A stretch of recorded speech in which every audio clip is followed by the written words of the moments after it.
दोस्तों नमस्कार, बहुत स्वागत आपका चौकस भारत में। मैं आपका दोस्त ब्रजेंद्र। सन 1995 ये उस वक्त की बात है जब लालू यादव इस राज्य के मुखिया हुआ करते थे और उस वक्त जितने भी इनके अनुयायी थे, इनके चाहने वाले थे, इनके करीबी थे, वो करीब करीब राजनीति में अपना प्रवेश पा लिए थे। खैर, हम बात कर रहे हैं 1995 में पहली बार चुनाव जीतने वाले और चुनाव जीतने के बाद खाद्य आपूर्ति मंत्री बनने वाले राम लखन महतो जी की। 2019 में उनका निधन हुआ और उस वक्त जब निधन हुआ तो वो एक ऐसे रोग से पीड़ित थे जिसका इलाज संभव नहीं हो सका।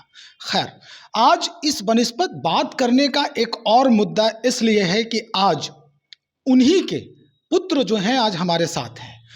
दरअसल ये जदयू में उपेंद्र कुशवाहा के खेमे से हैं। जी हाँ, प्रशांत पंकज जी की बात कर रहे हैं हम।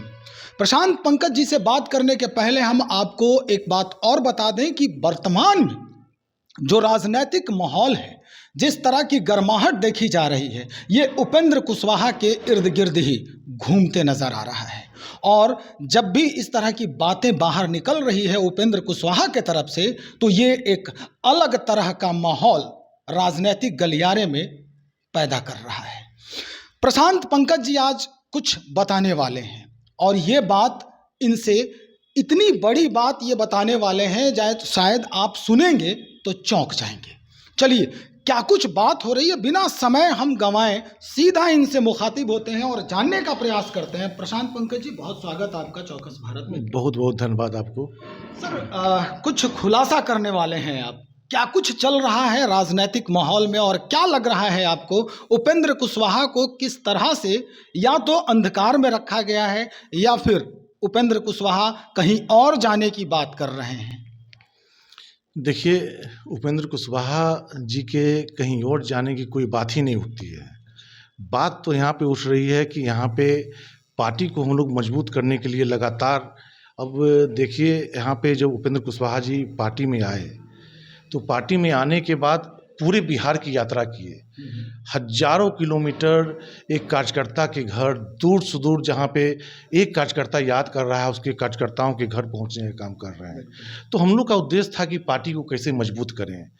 अब यहाँ पे बड़े बड़े नेता जो एयर कंडीशन में बैठते हैं और फतवा जारी करते हैं, उनकी बात नहीं करते, लेकिन ये ज़मीन पे जो काम करने वाले नेता उपेंद्र कुशवाहा जी हैं। तो अभी हम लोग पार्टी को मजबूत, कोई अलग जाने की कोई बात नहीं है, पार्टी को हम लोग मजबूती प्रदान कर रहे हैं और आगे भी लगातार ये सिलसिला हम लोग का जारी रहेगा। अभी आप कुछ देर पहले ये बता रहे थे कि क्या कुछ हुआ है, कैसे कैसे ये पूरा माहौल बना है, इसकी आप बात कुछ करने वाले हैं। तो हम चाहेंगे कि आप दर्शकों को भी बताएं, जो आपके चाहते हैं, यानी जो दर्शक आपको देख रहे हैं, आपको जानते हैं, पहचानते हैं, उनके लिए उपेंद्र कुशवाहा की तरफ से क्या कुछ बताने वाले हैं? नहीं, देखिए, अभी जो यहाँ पे पार्टी के द्वारा, पार्टी के लोगों के द्वारा उपेंद्र कुशवाहा जी पे ही आरोप लगाया गया कि पार्टी को कमज़ोर कर रहे हैं। लेकिन मेरा मानना है, और बहुत यहाँ पे कार्यकर्ताओं, जो पूरे बिहार के जितने भी जदयू के कार्यकर्ता है, उन सभी लोगों का मानना है कि मुख्यमंत्री के आसपास में जो रहने वाले लोग हैं, उनके द्वारा ही पार्टी कमज़ोर की जा रही है। कैसे? आप उदाहरण के तौर पे आप देख लीजिए, उनके साथ एक वरिष्ठ मंत्री हैं, वित्त मंत्री वर्तमान में है विजय कुमार चौधरी जी। 1995 में बाबूजी जब चुनाव लड़े थे तो उनके द्वारा करीब 52,000 वोट से उनको हराया गया था। और उसके बाद अभी वो भी दूसरी पार्टी में गए और एनसीपी में गए, वहाँ से भी चुनाव हारे, पुनः वो जदयू में मुख्यमंत्री जी के साथ आए। और पापा भी हमारे आरजेडी में थे, ये भी जदयू में आए। 2010 में जब पिताजी जब वहाँ पे दलसिंहसराय से चुनाव लड़ रहे थे, तो माननीय विजय कुमार चौधरी जी के द्वारा उनका जो गांव है, केवटा गांव है, उनका जो बूथ है, पूरे उनके परिवार और सदस्य, उनके रिश्तेदार का ही वहाँ पे घर है, मकान है वहाँ पे। उस बूथ पे हमारी हार हुई, पार्टी की हार हुई। तो मेरा मानना है कि जो मुख्यमंत्री के आसपास के लोग हैं, वो पार्टी को कमज़ोर कर रहे हैं, चारों तरफ से कमज़ोर कर रहे हैं, लेकिन मुख्यमंत्री इनको देख नहीं पा रहे हैं और आरोप लगा रहे हैं किन पे, जो कि पार्टी को मजबूती प्रदान दे रहे हैं, पार्टी को मजबूत कर रहे हैं। अगर मुख्यमंत्री के खिलाफ कोई बोलता है तो उसके खिलाफ में अगर आवाज़ उठाने वाला है तो सिर्फ एक नेता है, उपेंद्र कुशवाहा। तो मुख्यमंत्री को ये दिखाई नहीं दे रहा है। हो सकता है कि उन पर उम्र हावी हो, हम कह नहीं सकते हैं।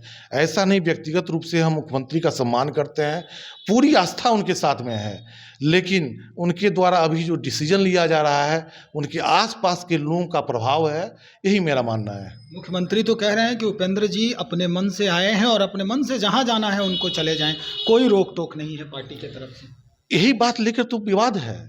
हमारा पूरा समाज, पूरे बिहार के सारे लोग दुखी इस बात को लेकर के हैं कि मुख्यमंत्री जो हैं पार्टी का विलय करा लिए। ये तो ठीक वही बात हुई ना कि जो एक व्यक्ति को हम घर पे खाने के लिए बुलाते हैं और घर में बुलाने के बाद उसकी हत्या कर देते हैं। आप जो है पार्टी का विलय करा लिए, विलय कराने के बाद बोलते हैं कि भाई जहाँ जाना है तुम चले जाओ। ये क्या बात हुई? ये तो एकदम ठीक हत्या के समान है। और यही लेकर के कार्यकर्ताओं में काफ़ी रोष है और निराशा है।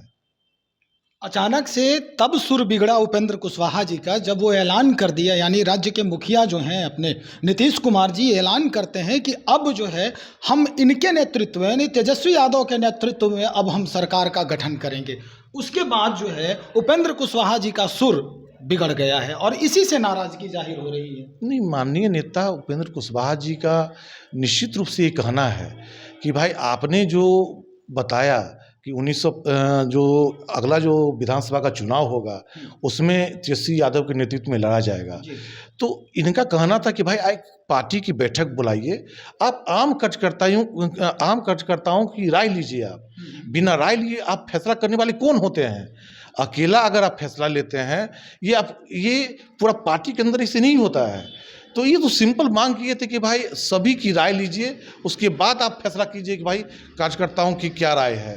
मेरा मानना है, हमारे नेता का मानना है कि पूरे बिहार में जितने भी कार्यकर्ता हमारे जदयू के हैं और वो सारे लोग कोई भी माननीय तेजस्वी यादव जी का नेतृत्व स्वीकार नहीं करेंगे। ये मेरा मानना है। इस बात की पुष्टि आप कर लीजिए, आप पार्टी की बैठक बुला लीजिए। आपके तरफ से, यानी उपेंद्र कुशवाहा जी के तरफ से कई लोग ये बयान दे चुके हैं कि 3-4 लोग जो हैं वो इस पूरे खेल को बिगाड़ रहे हैं, यानी नीतीश कुमार जी के इर्द गिर्द 3-4 लोग हैं। आपने विजय चौधरी जी का नाम लिया, और कौन कौन है?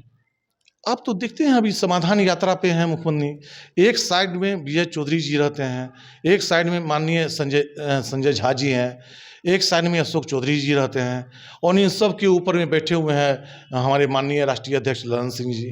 तो ये पूरा कोरम इन चारों लोगों के द्वारा चल रहा है। लेकिन ये जो अभी बयान जो प्रदेश के अध्यक्ष के द्वारा दिया जा रहा है, तो ये तो मानते हैं कि ये तोता है, सिर्फ ये मतलब किसी के लायक नहीं है। ये मेरा तो अपना व्यक्तिगत मानना है कि उनको अगर मुखिया का चुनाव लड़ा दिया जाए तो मुखिया का चुनाव भी नहीं जीत सकते हैं, क्योंकि हम पास के रहने वाले हैं और उनका प्रभाव क्या है क्षेत्र में हम जानते हैं। हर बार वो जब क्षेत्र में जाते हैं तो भारी विरोध का सामना करना पड़ता है। आप लोगों ने देखा होगा कुछ दिन पहले भी वहाँ पे गांव के लोग जो है उसको खदेड़ रहे हैं, ये भाग रहे हैं। तो ये स्थिति है हमारे प्रदेश अध्यक्ष की। लेकिन प्रदेश अध्यक्ष उमेश कुशवाहा जी तो ये कह रहे हैं कि 19-20 को जो उपेंद्र कुशवाहा जी का कार्यक्रम है सिन्हा लाइब्रेरी के पास, तो उसमें जो व्यक्ति जदयू का गया तो उस पर कड़ी कार्रवाई होगी पार्टी के तरफ से। अब वो जब ऐसा बोल रहे हैं तो देख लें क्या शक्ति है, कितने कार्यकर्ता आएंगे। 19-20 को देखने की बात होगी। मेरा पूरा मानना है पूरे पार्टी के कार्यकर्ता जो नीतीश जी में आस्था रखते हैं, जो उपेंद्र जी में आस्था रखते हैं, सारे कार्यकर्ताओं की भीड़ एक हुजूम होगा और देखने लायक होगा। चलिए, जानकारी के लिए बहुत शुक्रिया। हमारे साथ प्रशांत पंकज जी जनता दल यूनाइटेड के लीडर हैं और उपेंद्र कुशवाहा के खेमे के ये वरिष्ठ जो है कहा जाए वक्ता भी हैं। तो अब स्थिति जो है ये बन रही है कि उपेंद्र कुशवाहा जी को लेकर पूरे राज्य में जिस तरह का माहौल पैदा हो रहा है और 19 और 20 तारीख को सिन्हा लाइब्रेरी के पास जो भी मीटिंग होगी, लोगों का जुटान होगा, उसके बाद इसी बात पर राज्य में जो प्रदेश अध्यक्ष हैं उमेश कुशवाहा जदयू के, उनका जो बयान आया है कि अगर जदयू के तरफ से कोई भी व्यक्ति इस मीटिंग में, इस कार्यक्रम में शिरकत करता है तो पार्टी के तरफ से कड़ा स्टेप लिया जा सकता है। तो क्या वर्तमान में अभी ये लोग जदयू में ही है, यानी यूं कहें कि उपेंद्र कुशवाहा भी जदयू में है, उस मीटिंग के बाद उपेंद्र कुशवाहा को भी बाहर का रास्ता दिखाया जाएगा? इसे जानने के लिए आपको इंतजार करना होगा 19 और 20 तारीख तक। आप बने रहें हमारे साथ। बहुत शुक्रिया आपका।